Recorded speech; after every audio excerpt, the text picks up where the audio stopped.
Thanks for tuning in. Join me today as I take you through the repair, restoration, and testing of my Pioneer SX-1050 receiver. I believe one of the finest values out there in vintage receivers.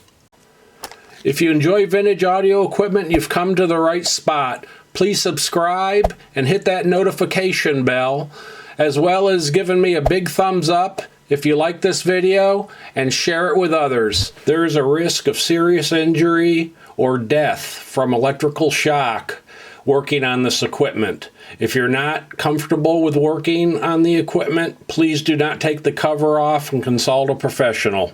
First, I'd like to talk to you a little bit about my Pioneer SX-1050. It was produced from 1976 to 1978, and it was rated at 120 watts per channel into 8 ohms with no more than 0.1% total harmonic distortion. I also have in my collection the Pioneer SX-1250, which was the big brother to the SX-1050, and that I also did a video on. They're very similar looking, the SX-1050 and the 1250. They're quite a bit different inside, the way they were built though, but externally they're very similar looking, and I feel the SX-1050 is one of the better values today in vintage stereo receivers. None of them are cheap anymore, but these are actually affordable to many people. And you've got 120 watts a channel, you've got a ton of power for most speaker systems, and they're just a very good value in today's market. I obtained this SX-1050 about 3 years ago from a guy who deals in used vintage equipment in my area. This Pioneer SX-1050 would not power up, so I was able to get it at a decent price. He has to have somebody fix them. So if he comes upon, now he sells a lot of stuff. Boy, if you look at my local Craigslist, he's got a ton of stuff. And I've gotten quite a few pieces from him, and most of the time it's the broken ones, because he himself's not able to repair them, so he would have to send it out, have it repaired. And by the time you do that, it's just not worth it. It's easier for him to sell the broken ones to someone like myself, make a couple bucks and just move it, because it just, in today's world, it's hard to find people to work on them, but even when you do, it's not inexpensive to work on the equipment. The labor is pretty expensive, so he just moved it on to me. I was glad that he did. So that's where it came from. As you guys know, I'm a hobbyist. I'm not a professional. I collect vintage stereo equipment, but I wanted to share that with you. This video shows the repair and restoration of a Pioneer SX-1050 receiver. This 1050 will power up, but there's no output to the speakers. I've removed the bottom cover to take a look, and also to be able to access the pots and the switches for cleaning. There's always some disassembly needed whenever you're doing any type of a vintage audio repair or restoration. I've also removed the faceplate of the 1050 for cleaning and to allow better access to the controls. Any vintage audio repair restoration involves a lot of cleaning, and this 1050 is no exception. I found that the soft start relay was engaging, but the speaker protection relay shown in the lower left-hand corner of this picture is not operating. After troubleshooting, I determined there was an issue being caused by the 090 protection board itself and not something external. The problem was solved by replacing a 32-volt Zener diode that had failed.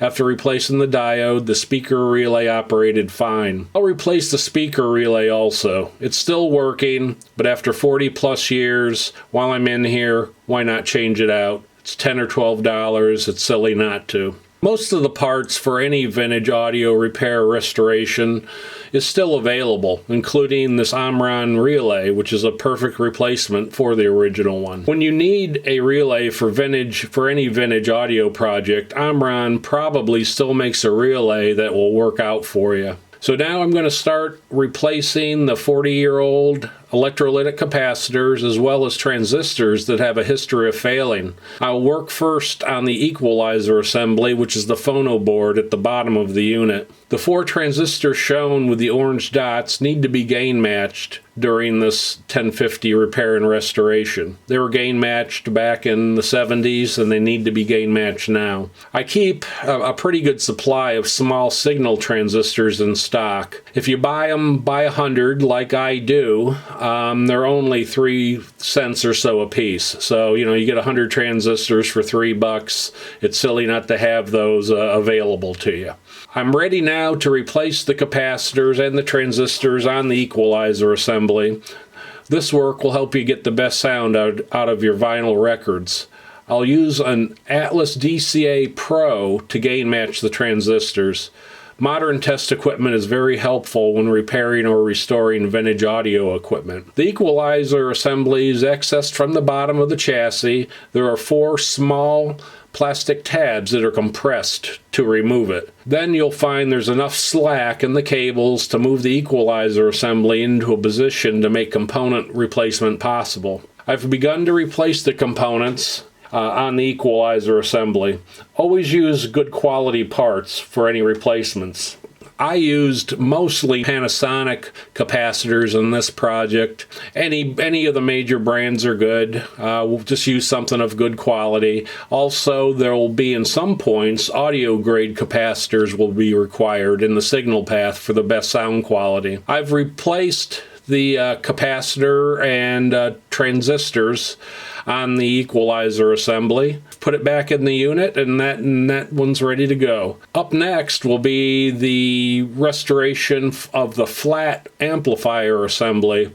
Once again, there's enough slack in the wires to get the assembly where you need it. One thing about this unit, all these wires are hardwired on. They use wire wrap guns. You don't want to bend them back and forth too many times or you'll end up busting them. So get the assemblies in a spot you don't have to bend them back and forth too much.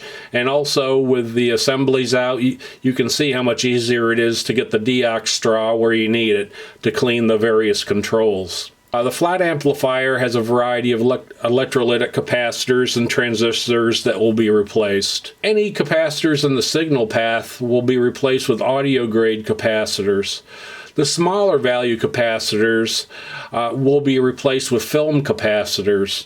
Film capacitors will give a lower noise level and are generally superior to electrolytic capacitors when in the signal path. Cost of film capacitors is slightly more than electrolytics. For the whole project here, you're probably talking an extra $25 in parts, so I went ahead and did it. I've replaced the necessary capacitors and transistors on the flat amplifier. I used audio grade capacitors in the signal path, and I also used PW series capacitors on the flat amplifier. Next up, I'll do the tone amplifier.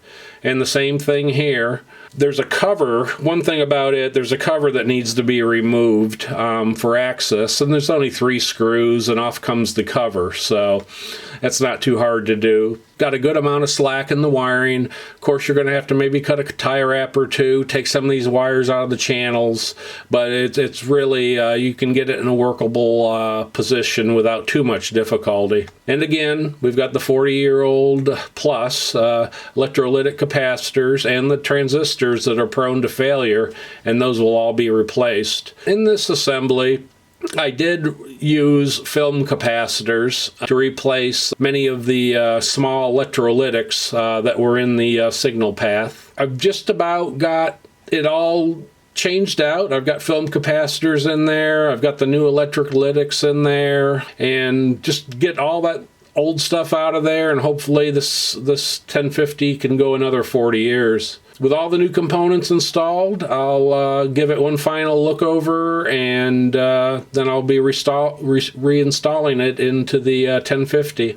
I'm going to update the power supply assemblies, probably the most important part in any vintage restoration or repair. First, I'll work on what Pioneer calls the power supply assembly B, which is located at the bottom of the chassis. Just like the equalizer assembly, there's 4 plastic tabs, they're compressed, and then then that'll pop right on out for you. And you might have to, again, got to move some of those wires out of the channel guides, and it'll give you enough excess. There's just 3 electrolytic capacitors that need to be replaced on this assembly. I show a picture of the schematic.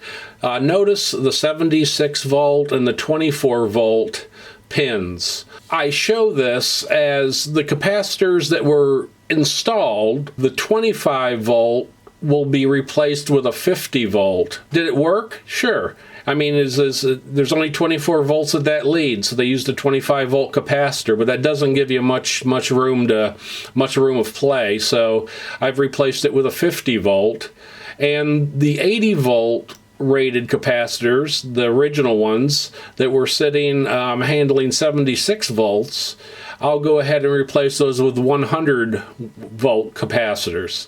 It just give you a little bit more wiggle room, and you'll run well inside of their specifications.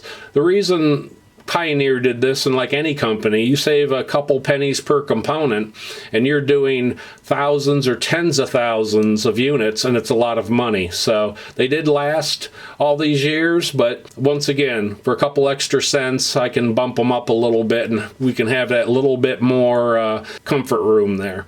So with the new capacitors installed in the power supply assembly B, I'm getting closer there. I've installed it back in, and now I'll work at the top of the unit on the power supply assembly A. It's near the back of the unit by the heat sinks. This one's a little bit harder to get out. It's not hard to get out. It's only a couple screws, but you're going to have to play with a few different wires at the bottom to get enough slack, because the wires from this assembly go all over the place. So you're going to find out I got to loosen this one over here, and I've got to get this one out of the channel over there. But once you do that, there's plenty of slack. You can get it out and get it into position, and you've got enough room to change the components out. It's a fairly small board, but there's several electrolytic capacitors to replace on it. I used PW series electrolytic capacitors for replacement. They're very good capacitors for any power supply. I've got everything changed out, and I'm about ready to put it right back in the chassis, and hopefully it'll be good for another 40 years. I removed the heatsink assembly from the 1050 for service. Decades of grime to clean up from the back of the heatsinks, as well as the power transistors. I've started to remove the power transistors from the heatsink assembly. I'll clean up the old thermal compound. I'll also clean up the old thermal compound from the power transistors. These are the original power transistors that left Japan 40 plus years ago. Hopefully they'll make it another 40 years. With the power transistors and the heatsink cleaned up, I'll reinstall the power transistors into the heatsink. I'll apply new thermal compound and install new insulators. This will help transfer the heat from the transistors to the heatsink more efficiently. I've also cleaned up the backside of the heatsink assembly. I've got it sitting here on the table, and why wouldn't I do that? Just get it all cleaned up. I'm about ready to reinstall the serviced heatsink. So I've got the transistors back in, the new insulators, the new thermal compound. She's ready to go. But before then, I'm going to change out the electrolytic capacitors on the power amplifier assembly. And with the heatsink out of the way, I've got enough room to do that. And again, there's enough slack in the wires. You can move it in a position to get to both the front and the back for component replacement. A lot of 40-year-old electrolytics that have to go, and they should go. They've gone well past their rated lifespans. One thing you need to be careful about are the bias transistors when you remove the heatsink from the power amplifier assembly. They're kind of in this picture. You can see them hanging there with wires, and they look like a couple lobster claws there. You got to be real careful with those, and also careful when you're working on this assembly. Those wires are very, very tiny. You bend those 2 or 3 times, and they're done, and getting those are impossible. I'll also replace the two 22,000 80-volt original filter capacitors. Once again, 40 plus years, it's time. With the filter capacitors out of the chassis, great time to clean up the decades of grime that have collected down in the bottom of the chassis, so I'll clean that up. I'm replacing them with 22,100 volt capacitors, the exact same dimensions as the original, so they fit right in there nice.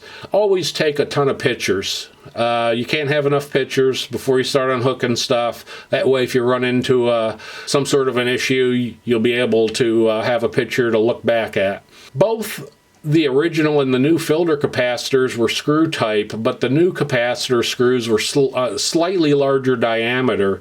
The screws for the new capacitors wouldn't fit through the ring connectors in the wiring on the 1050, so I just drilled them out slightly to fix the issue, and then the screw went through, obviously.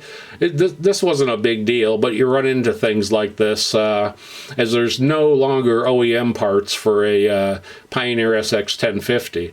I've replaced the filter capacitors. I've got them installed, and once again, hopefully they're going to go for decades longer. I found that the sealed volume control needed to be cleaned. Many times the sealed units don't need to be cleaned because just what it says, they're sealed, and dirt and corrosion, just don't get in there quite like they do in some of these open controls. But this one did. You get your typical, your left and right channels would go, flaky issues, turn it back and forth 3 or 4 times, and maybe it'll work, maybe it won't.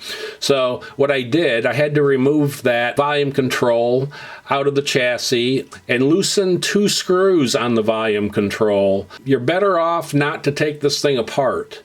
And you don't really have to, and it's much safer not to. If you loosen those screws, you can then get your deox straw into the openings between them. You can get it in there pretty good, and that deox spray will really spray, so you don't need a ton of it. You can get in there, because if those screws come out of there and this thing falls apart on your table, you're going to be sorry, because you're not getting another one. You're going to work a long time getting it back together, if you're lucky. So anyway, another thing about this volume control, which some folks don't know, there's a label, like on many of them, and it looks like a solid back panel, but actually that's just covering a big hole. So if you go ahead and cut that label out, and at this point in its life, 40 years old, it really needs to be cleaned up. And so you take that label and you can cut it right out, and obviously you got a big hole there to get some more deoxit into that switch and really clean it up well.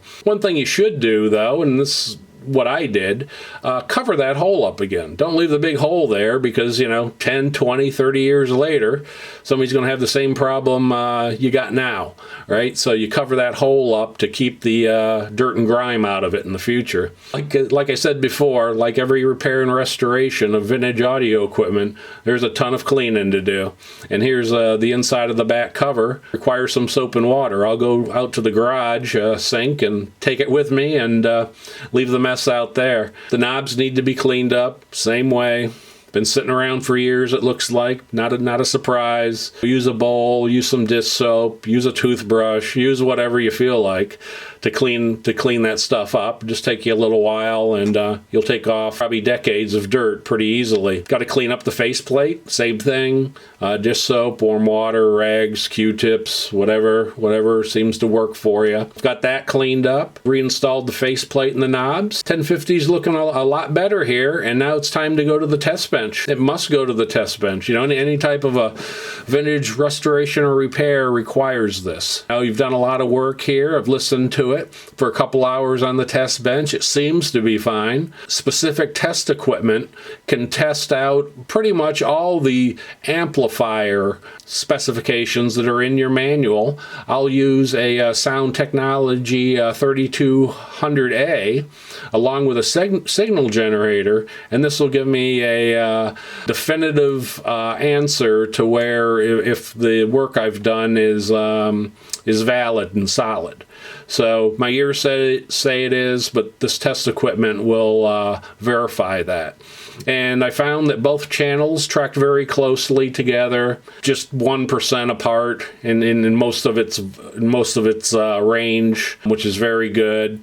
between the left and the right channel. The distortion numbers were very good. Again, various frequencies, various power levels. It did real well. So after having it on the bench for a few hours and feeling confident, it was repaired and was ready for several more decades of service. I wrapped it up. So this Pioneer SX-1050 receiver repair and restoration is complete. It's time for some music. About ready to power up my Pioneer SX-1050 receiver.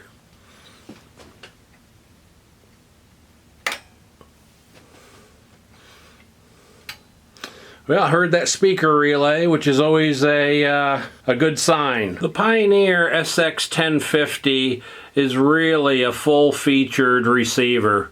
As I mentioned earlier in the video, it's the little brother of the SX-1250. Just to look at the unit, you can tell it came from the same family. Full-featured tone controls. It's got 3 speaker system hookups. You know, your normal low and high filters. Really a very attractive looking dial face. It's got 2 tape monitors, AM, FM, 2 phonos, and an auxiliary input, balance control, a stereo mono mode level, loudness control, of course, volume control, muting circuit. It's really a really attractive receiver. Gives you most of what the big receivers give you, and this isn't exactly small, right? 120 watts a channel. It's just funny thinking about it was lower powered compared to some of them of the day, but I don't think you can go wrong with a Pioneer SX-1050. They're not cheap in today's world, by no means. But compared to the larger receivers in the Pioneer line and other brands, it's really pretty reasonable, and you'll end up getting the sound quality out of it. I think that you'd be really happy with if you ever obtained one, and rebuild it, do the work to it that needs to be done. But this receiver's engineered and built with as much quality as the bigger Pioneer receivers were in the middle 70s. So it's really a really attractive receiver, but also a really good sounding one. I hope that you enjoyed my Pioneer SX-1050 receiver repair, restoration, and testing. If you did, please leave me a big thumbs up down below. For you non-subscribers, if you enjoyed this video and you'd like to see more, please subscribe. And to my present subscribers, as always, thank you so much. Y'all have a good day.